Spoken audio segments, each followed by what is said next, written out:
This is a short video on how to use Canvas here at BCCC.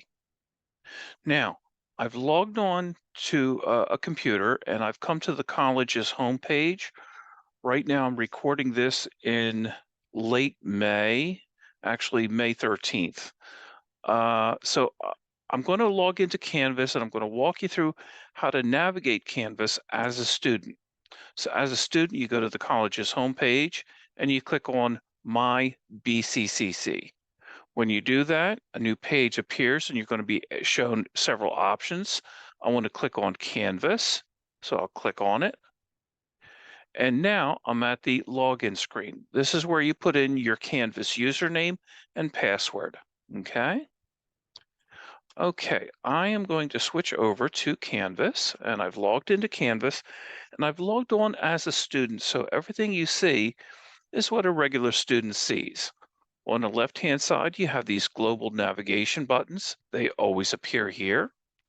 The center section has these I boxes, which are just information boxes about things that are happening here at BCCC. So the first place, oh, and at the very bottom, you're going to see what are called course cards. These are cards to access each class that you're taking during this semester. Two of these course cards will always be here. One is labeled library, the other is labeled student support. And the class I've signed up for is called Navigating Canvas. Now, to access that class, I can just click on the course card and go to that class, or on the left-hand side, there's a button labeled Courses. If you click on it, the courses you are taking will appear here. If at the beginning of the semester you log into Canvas and you don't see your course listed here, look for it here under All Courses. So let me click on All Courses, and here are the courses that I'm registered for. What happens is, if you've registered for a course and it appears here under the listing of all courses, what may have happened is the instructor may have forgotten to publish the course. It'll say no. Just get in touch with the e-learning office. They'll contact your instructor to remind the instructor to publish the course so all of his or her students can view the course in Canvas, okay? So I am taking Navigating Canvas, so I'm going to click on it, and the class appears here. Again, you have your global navigation buttons. They always appear here. This area here, they're just hyperlinks. They're hyperlinks to individual uh, options that are available to you in Canvas.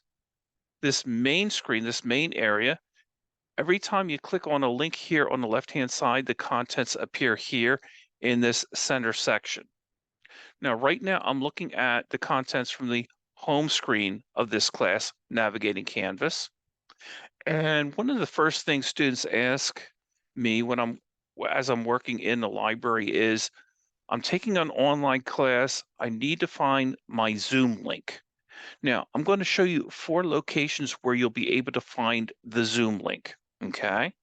If you're not taking a class that's online and the instructor doesn't use Zoom, you know, maybe down the line you will be taking an online class and you need to find your Zoom link for that class. So I'm going to show you 4 locations to find it. And I always thought the most logical place to find a Zoom link would be on the home page, and it's right here, okay? But if it's not, I'm going to show you 3 other locations. Let's click on the syllabus. This is one of the first places you want to go after you log into your course. You want to click on syllabus. It's to find out, the course information for this class. And one of the most important features is contact information. Who's your instructor? Do they have an email address, a phone number? Do they have an office location? Do they have office hours? That's the kind of information you're going to find in your syllabus.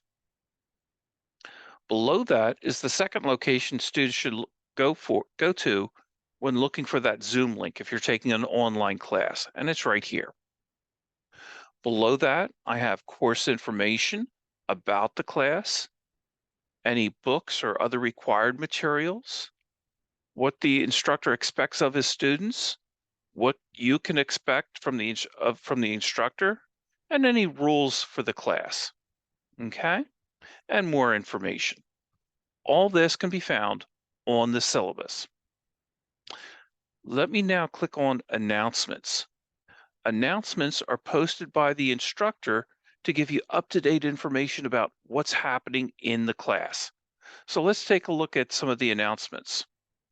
Now, one of the first announcements is a little welcome message, and you just click on the welcome, the word welcome, and the full message appears, and it tells you, the welcome message. Let me go back to announcements. Announcement two, there's a test on Friday. That's information I really need to know, right? So announcements, they're posted by the instructor to give you up-to-date information for your class. Now, when I was teaching, I usually posted 1 or 2 announcements each and every week, but that's going to vary based upon the instructor.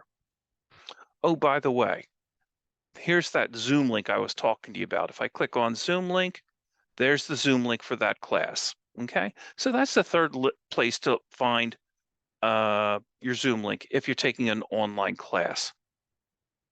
Let me click on modules. Modules are where students are going to go to get the content for the class.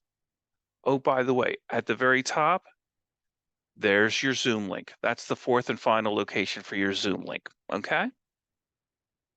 So let me talk to you a little bit more about modules. So within a module, an instructor will consolidate course content.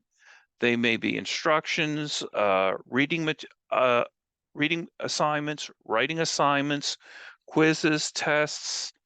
There could be PowerPoint presentations may be posted there, lecture notes, and more. All are grouped in what are called modules.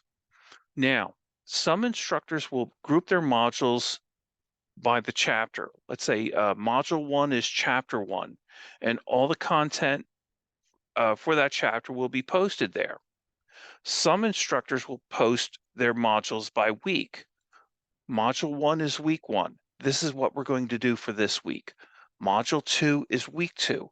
This is what we're going to do for this week, and so forth and so on. Now, it's going to vary based upon the instructor. Some instructors will group their modules by chapter. Some instructors group their modules by week. It varies. You just got to be flexible. So let's take a look at Module 1. And the first thing I see is Module 1 instructions. So I'm going to click on it to see what are my instructions for this module. And it says Chapter 1 instructions. Read Chapter 1 in the textbook.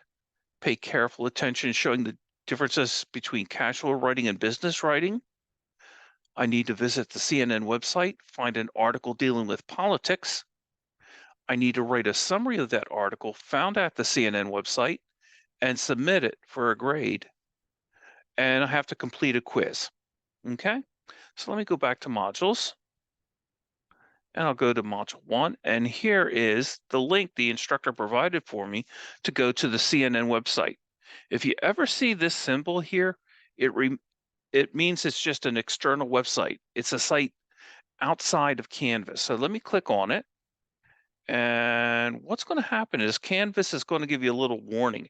It says, hey, you're about to go to a site outside of Canvas. When you do so, you're on your own. Let me go ahead and click on that link and pull up that website. And there you go. And here's an article dealing with politics. I'll just click on it. I'll pull it up. I'll read through it. And then I'm going to work on that CNN politics summary assignment for a grade. So let me close out of this and get back to Canvas. And I'll go back to modules. Okay, so let's pretend that I found that article dealing with politics on that CNN website. I've typed up my summary. I'm ready to submit that file to my instructor for a grade. Now, take a look at this link here. This is where I'm going to go to submit my file to my instructor for a grade. Now, one thing I want to emphasize to students is this. If ever you see a link and below that link there is a point value, that means it is a graded assignment, okay? Also, you'll notice there is a date listed here. Now, again, I'm working on this on May 13th. So this CNN politics summary assignment is due May 31st. What I emphasize to students is get your assignments in, get them in on time. Some instructors may not accept any assignment that is late, okay? So you always want to get your assignments in on time, and you'll know it's a graded assignment because there's a point value associated with this link. I've typed up my CNN politics summary assignment, so I'm ready to submit it to my instructor. So I'm just going to click on the link, and I'm going to click New Attempt, and I'm going to upload my file. I'm going to now click Choose File, and I've saved my file to, I believe it's, yes, my Documents folder on my computer. And here it is, CNN assignment. So let me click on it and click on Open. Now, you may come across a situation where from time to time you have an assignment and the instructor wants you to submit more than one file for that assignment. I see that a lot in English classes where the instructor asks you for the rough copy of your paper and let's say the final revision of your paper.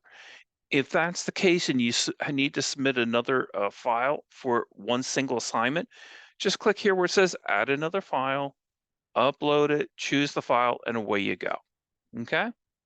But for this assignment, it's just the one file and I'm good to go. Below that, there's a little box here labeled comments. The comments box is only if you want to comment about an assignment. I liked it, I didn't like it, I thought the instructions were rather confusing, whatever. If you want to put in a comment, feel free. You don't have to, but it's there if you want to. Next, you just click the blue Submit Assignment button and you wait. So you click on that button and you wait until you get a confirmation. You look on the right-hand side, it was submitted. There's the day, there's the time, and in fact, that's the file I just submitted to my instructor for a grade. That's how it works. Now, one thing to keep in mind, usually when you're in Canvas and you're submitting assignments, usually you only have one opportunity to submit an assignment. Now you'll notice up here, I have a blue New Attempt. Usually you have only one attempt. This button will not appear here. I have it set up this way because I reuse this class over and over again. But normally this button is not here. You only get one opportunity to submit an assignment, okay? Let me go back to modules. And I'm going down to module 1. And looks like I have a quiz I have to take. Okay, so let me click on quiz 1. And a new screen appears.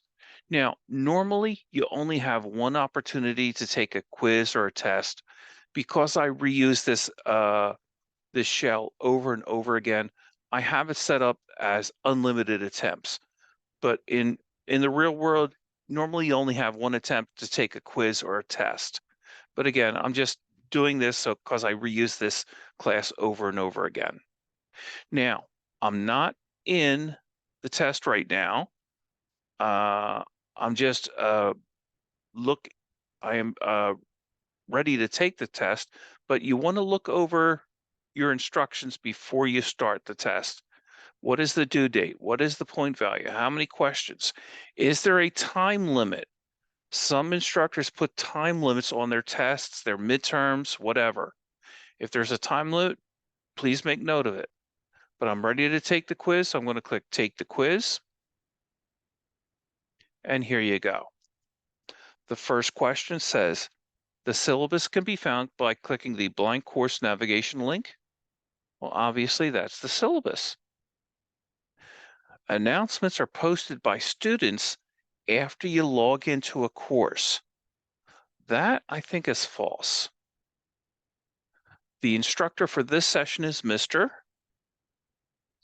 Peterson. That's my name. Now, please note, this is a fill-in-the-blank question.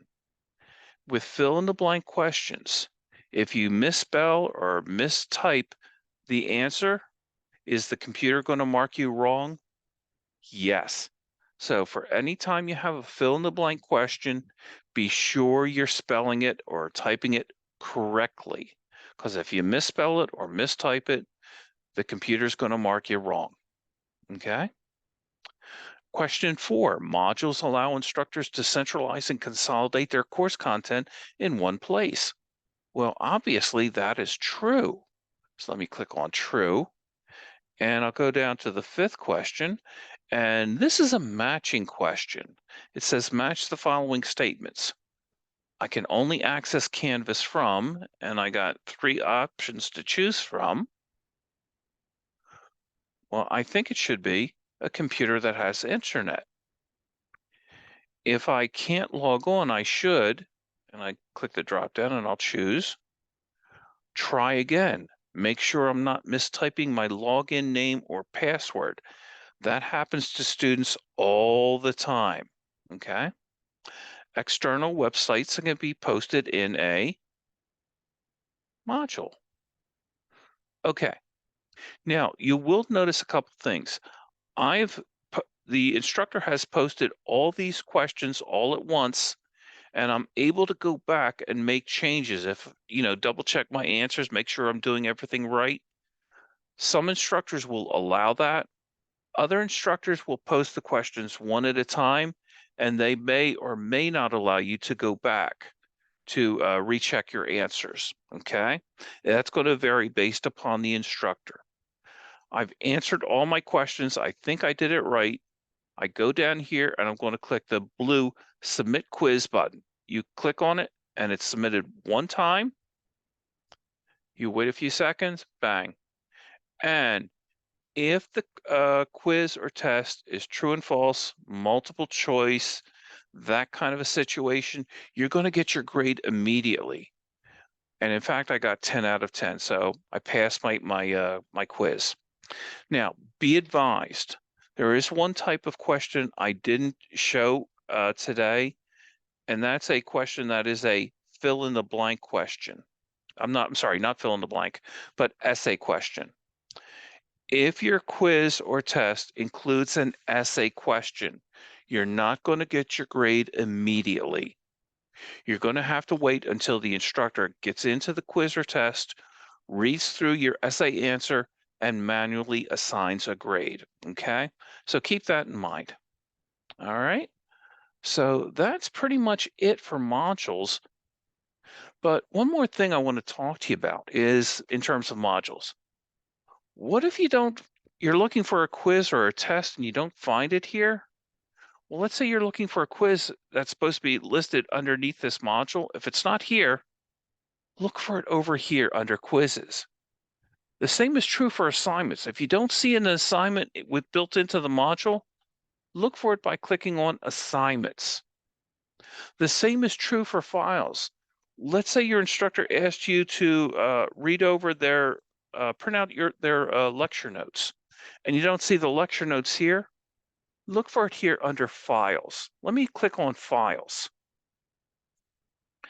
And actually this instructor created some folders. There's a folder for PowerPoint presentations, and there's one for lecture notes. So let me click on lecture notes. And here's one for a book review. And I'll just click on it. Now, whenever you're dealing with a file, whether it's a Word file, an Excel file, a PowerPoint file, a PDF file, any type of file, and you're asked to print it out, when you're in Canvas and you click on that link and the screen appears, do not try to print it out from this screen. What this is just a preview of the document, of the file. You have to first download the file, and here's the download button right here. You click on it, you download the file, then you open it up in the application. In this case, it would be Microsoft Word, and then print it out from Microsoft Word, okay? So that's how it works with Microsoft Word files. If you had to download a PowerPoint presentation and print it out, you just click on your PowerPoint. Here's chapter 1. And again, what you have to do is download the PowerPoint presentation, open it up in Microsoft PowerPoint, and print it out from there, okay? So that's how you deal with modules. And again, if the file isn't built into the module, it's right here. If an assignment is not posted here, look for it under assignments. And the same is true for quizzes. Another option that may be built into a module, an instructor will post a discussion question. If you don't see the discussion question here, look for it here under discussions. So let me click on discussions. And here's the discussion question for this week. Okay, I'll be totally honest with you. I'm a bit of a sports nut. I love sports.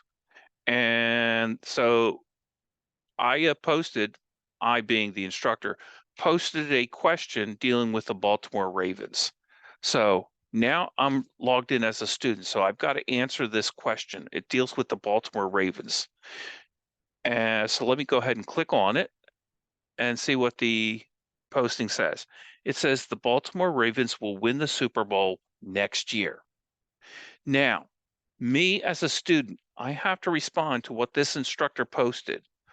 When you have a situation like that and you have to respond to the instructor's posting, you just look below the instructor's postings for the reply button. It's right here. You just click on it and a little text box will appear and you post your reply.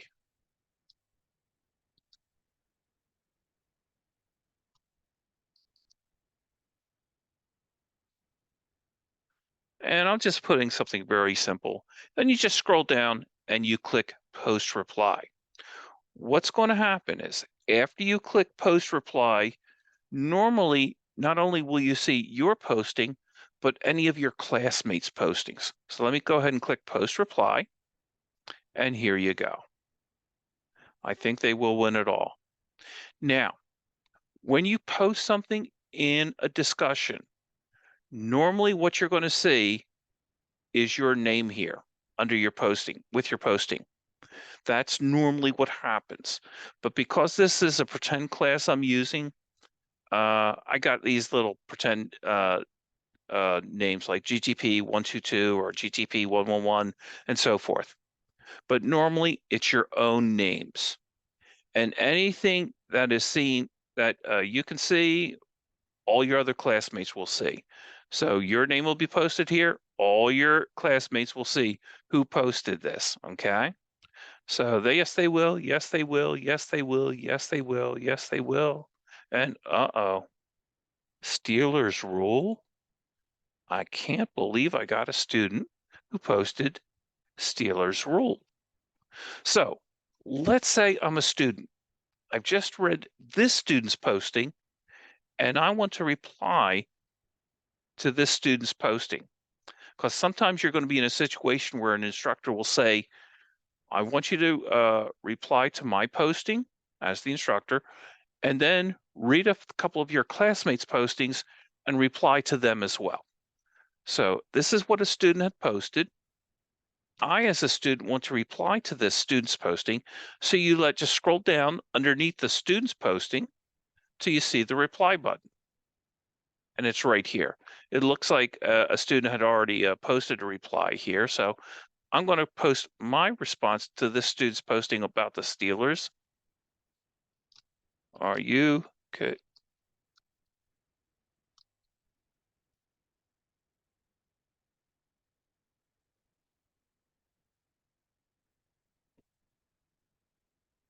And then you just click post reply. And that's how it works. It's that simple. Okay. So that's discussions. Pages are just web pages that the instructor has available for you. Grades are the grades for the class. And what I tell students is, you want to know how you're doing in the class? Get into your class, click on grades, and you'll see your grades. Notice I got 10 out of 10, so I'm good there. I've submitted my politics summary assignment. The instructor hasn't manually assigned a grade to it yet. And I have some other assignments coming up, okay? So this is where you're gonna go to keep track of all your grades, okay? The people button, the people link are just all the people that are in your class. Now, when you click on people, this listing, you're gonna see all your classmates' names here in this column, okay? All your classmates' names, as well as your instructor's name, all right? Now, there are some other links here, but I'm not gonna go into them today. Let me go back to the Home tab. Now, on the left-hand side, you have these course buttons. There's one here labeled Calendar. Let me click on it. And this is a calendar for your class. Now, some instructors will use the calendar feature and they'll click on it on a day and, post something. Other instructors will not. It's going to vary. The nice thing here with the calendar feature is you as a student can post things in the calendar. So let's say I formed a study group and I want to meet this Wednesday, the 15th. So I'll just click on the 15th and I'll type in my title, study group. I'll post a start time and 4:30 to 6:30. Location, BCCC library, and then I'll click submit. And there you go. It'll appear in my calendar. It's just a nice little feature. Okay. Let me talk to you about the inbox. The inbox is the communication tool between you and your instructor, also between you and your classmates. So you can send messages to each other. So let me click on inbox. Now, let's say I'm a student, I need to contact my instructor, and I'm going to use this inbox feature. So I need to compose a message. So let me click on the compose button. It's this one right here. So let me click compose. I first select my course, and it's called Navigating Canvas. Now, do not type in the person's name. Just click on the People's button here on the right-hand side. And I want to contact my instructor. And there's my instructor's name.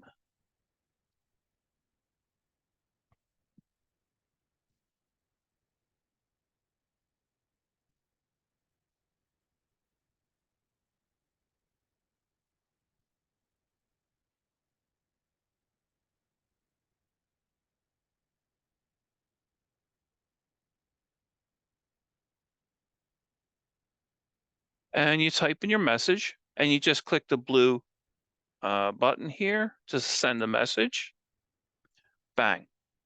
What'll happen is when the instructor logs into Canvas, next to the inbox button right here, they're going to have a number like a number 1, which means one new message.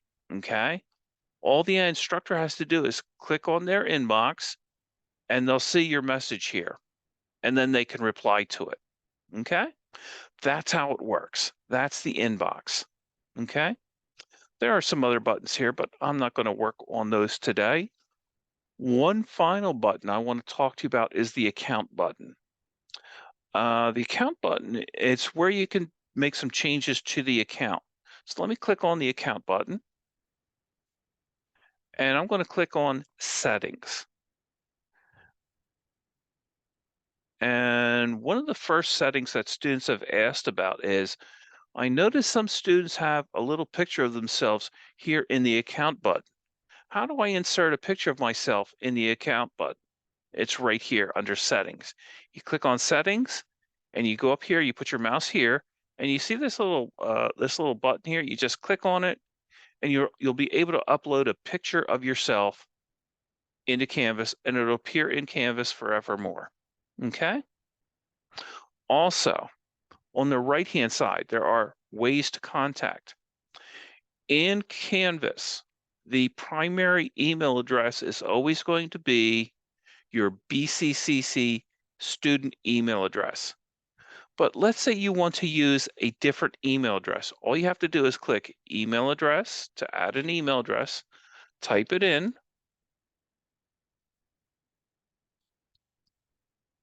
and then click register email address. What'll happen is in a few minutes, you're going to get an email address, uh, in this case from Hotmail, asking, hey, do you want to pair your Hotmail email address to Canvas? You just respond yes. Then the next time you log into Canvas, just click on account, click on settings, and over here, you're going to have your email address listed here. The last thing you do, see this little star here? The little grayed out star means it's your primary email address. You just go down here, you're going to see a little star. It's like a silhouette of a star. You just click on it. It'll make that star brown like this or gray, and it'll be your primary email address. Next, another contact method. If you just click on it, you can have your cell phone as your primary contact method. And then you select your carrier and you click register.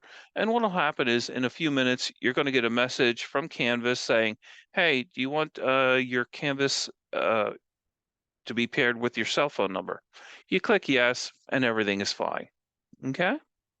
So now the last thing I want to talk to you about is how to properly log out of Canvas. I see a lot of students in the library do not properly log out of Canvas. If you don't log out of Canvas and somebody else sits at your computer, they can really screw up your settings, okay?